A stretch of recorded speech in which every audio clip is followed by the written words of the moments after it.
You cannot talk about these two bands without saying about the rivalry between them.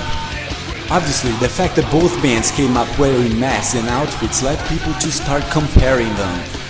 And the main question of course is, who the hell came first? And there's no straight answer for that, since no one would never admit it. But what happened is that Mushroomhead nearly signed it with Roadrunner before Slipknot, but the pen never really touched the paper. For some reason the band had to back up and then Slipknot came up and signed it with the label. So the Mushroomhead guys and fans started to think that Roadrunner needed a band like that and then created Slipknot like a puppet. Some years later, Slipknot was performing in Forest City, Iowa, and a bunch of Mushroomhead fans came up and started to insult Slipknot for that. The Slipknot's fans clearly disapproved it and the rivalry began between the fans. That's what the full story says.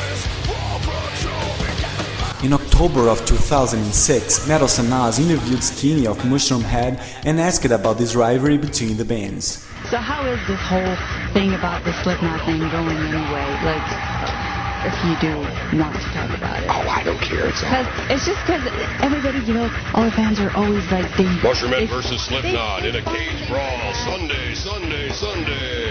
UFC match. Skinny versus Joey Jordison, in a cage brawl. No, it's not like that at all. The only thing that I can say is those guys are the only ones that are ever brought up. There's way more talented bands that were wearing masks and costumes, way more influential bands. We've been doing it years and years before Slipknot, and there was other bands doing it years and years before us.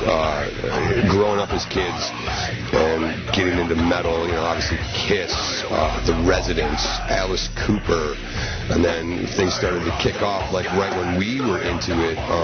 Mr. Bungle, Jenna Torturers, Guar, Manson. I mean, there is the whole element of theatrical entertainment that is overlooked. Everyone wants to go, okay, there's 9 guys in this band and 8 guys in that band, and some of the masks are similar, and blah, blah, blah, blah, blah. But, there's way more bands out there that have come and gone and been doing the theatrical entertainment for years and years and years, so don't just look at it as Slipknot and Mushroomhead, because, man, open your eyes, open your ears. The amount of bands out there that do that stuff. In 2007, when Slipknot was out of the road, Capital Chaos did an interview with Mushroomhead's drummer Skinny, who quoted, "Slipknot is the NSYNC of heavy metal." Alright, if you say so, but some days later, Capital Chaos talked to the band singers Jeffrey Nothing and Waylon.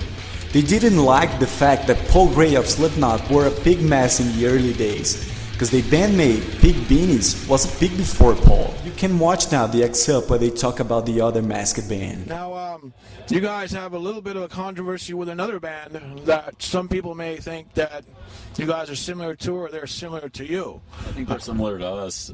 We came out and they got a deal that we turned down because it didn't sound right for us. We didn't really want to give up all of our merch and everything, and the label, I think, was under pressure to sign a band that looked like us, so they just kind of created their own. I mean, when you got a bass player named Pig Venus and their bass player comes out in a pig mask, something's a little crazy there. Huh. So I bet it's a bone of contention. I mean, what would you expect from them to clear? Is there a matter of clearing things up, or? I don't think they ever will, because that would give them a little less credibility, and they think they're fine where they are, and I'm sure they will with all those sales and awards and shit. In 2008, Slipknot was finishing their 4th studio album, All Hope Is Gone, when Jeffrey Nothing attacked it again. This time through his MySpace profile. He got Corey Taylor inked in his leg, looking like he's dead and Jeffrey's coming out of him. He also wrote below, "The truth comes out." Slipknot started touring before the album was released, and in the first show in Seattle, Corey said something about it.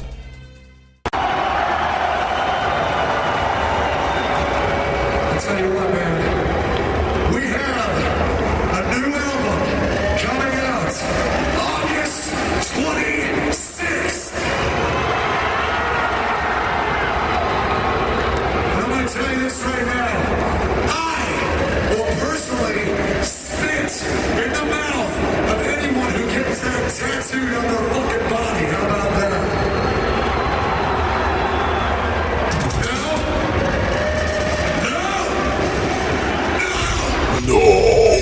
in August of the same year, All Hope's Gone was finally released, reaching the #1 position in several countries. 2 months later, Skinny talked to the Gauntlet and had to answer, what's her favorite album of 2008? I like to do Slipknot. Yeah. Yeah. I thought it was pretty interesting. It seems like a couple of the songs they really back down on the Insanity playing, and it may go a little bit further. You know, that psychosocial tune, it sounds more like rock, heavy metal than the blast beat Insanity. Although I think that All Hope Is Lost or whatever, Gone or whatever the hell the song's called. That was fucking kick ass, man. As soon as I heard it, I was like, that's badass. You know, I mean, we're to the point of that whole thing. 10 years of that Mushroomhead versus Slipknot, Mushroomhead versus Slipknot. It's like, no, I actually like them. I like a lot of their music. You know, I physically met Joey and Paul back in Cleveland a few years back. They were out with Lamb of God and a couple other bands on some tour, and they came through Cleveland, and since I know all the Lamb of God guys really well, we all met up at a bar after they were done playing, and we sat down and shot the shit for a little while, and Joey was cool. He bought me a drink, and we just hung up. So, it seems to be okay now, but I believe the fans and the bands will always remember this. I end up saying that Slipknot's great and Mushroomhead's great as well. These two bands are awesome and you should listen to both. And now, watch the final message of this video, which for me is what really matters at the end of the day. Dig what you dig. Don't take any fool's madness over that, dude. Seriously. Dig what you dig. If the music is done right, that's what counts. It doesn't matter what they're wearing, what they're doing, what they're saying, what they're eating. Right, if you hear it here and you feel it there, man. If your hair stands up on the edge of your arm and the back of your neck when you hear a certain song, that is what we're all about. It's all about art and entertainment.